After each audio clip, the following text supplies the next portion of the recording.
What's going on, guys? Welcome back. It's your boy Calypso here to give you guys an update in what I'm working on. For those that know, I'm working on my 40-gallon breeder built. You guys know I'm trying to make everything one system. So today, just to give you guys a quick update of what's going on. So when I first started doing the system, maybe like a year ago, maybe 8 months ago or so, I did everything with that stand right there. But then, the Twin Cities came about and I stopped the whole build. But now that I'm trying to work on it again, I realized a couple things that I was doing wrong.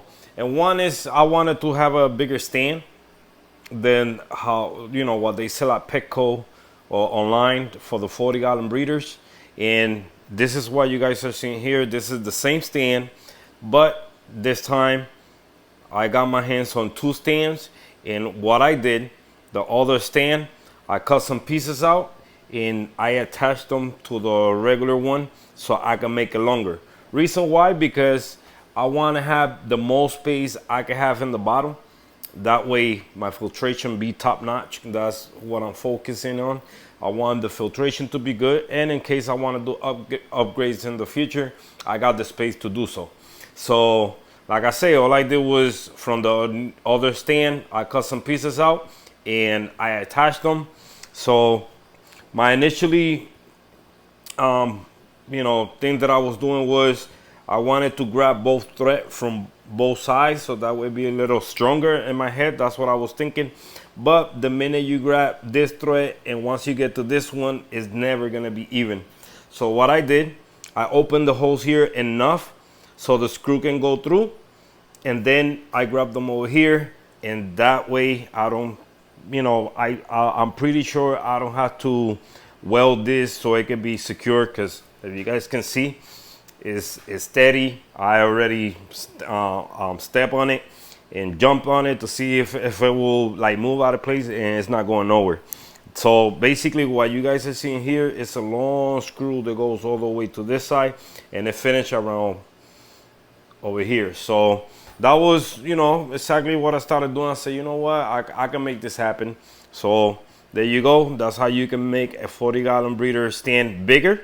Of course, you got to get your hands in two of them, but kind of thinking about it, when you do a DIY one, you lose space inside for the filtration. So what better way, and plus, if you want to cover a DIY one, it's going to be probably you're going to end up spending what you can spend investing in two of these. So might as well just do it this way. So it's metal, so it's not going to go nowhere. So the stand is at the length that I like it. And again, this is a good idea for those that want to do a 75. 75 is about a quarter-inch bigger than the 40-gallon breeder when we're talking about wide. So it'd be perfect. You put a plywood this a little bit bigger and you all set. You have a nice stand for 75, because they don't make them this size for a 75. Anyway, so getting all that out of the way, so the stand is as long as I needed to. And another thing that I was doing wrong when I was doing my return, let's say the sump is gonna end up here, the return pump. So the return was coming up and then go straight into this one. So what that was gonna happen was I was gonna lose pressure going to this side. So I needed to have check valves or gate valves or something like that, so I could decrease the pressure in this side and make it go to this way. And then here I was going down to that one just because I'm going to be plumbing an extra tank to this system. So I was going to lose a lot of pressure going towards this side. So I decided, it got to split in the middle. So I could have went the easy way using flexible tubing, but I want to do hard plumbing so it'd be nice and neat and be out of my way. When you do flexible tubing, then it's going to be all over the place. So now it comes here and it's going to go in my two returns, because the way I drilled the tank, I did a peninsula style, and you guys can see I got two returns. So in the back, I'm gonna be using flexible tubing. I don't need to have no check valves there because I want as much power or as much flow I can get inside the tank. So I'm gonna use flexible tubing to connect both the the tank to the sump, and that way be easier for me, you know, in the future. If I want to disconnect it, all I gotta do is just unscrew what was holding the flexible tubing, and it's good to go. So now that I got everything how I want it for the third tank, so the tank is gonna be attached to it. What I'm gonna do, I'm gonna run an extra pump to that one. That way, I don't have to worry about losing pressure on the 40, because I'm gonna have some SPS, and I wanna take advantage of the much flow I can get inside the tank. And then this one is gonna have its own pump enough that's gonna run that tank. So that way, that tank is gonna be attached to this system. Now I gotta work on the overflow. So my drain and my safety drain. So now I'm waiting on some bulkheads to come through the mail. I ordered the Lifeguard bulkhead. Those are the best. But all I want those bulkhead is to put them right here so it can look nice and neat. So once I get that done, then I'm gonna end up plumbing everything. Once I get all the plumbing done, then I'm gonna move to buying plywood so I can put on top of here. Then I gotta put some more of these in this side so I can finish the floor.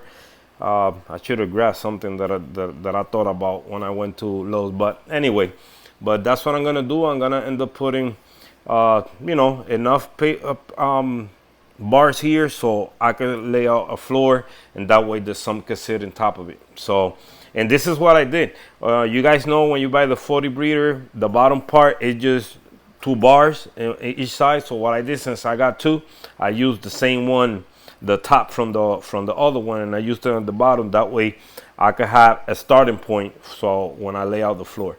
So yeah, guys, so this is what I've been working on today. You know, it's not much I can do right now until I don't get the bulkheads. So as soon as I get the bulkheads and all the other stuff, then we continue here. I gotta get more PVC so I can finish the return.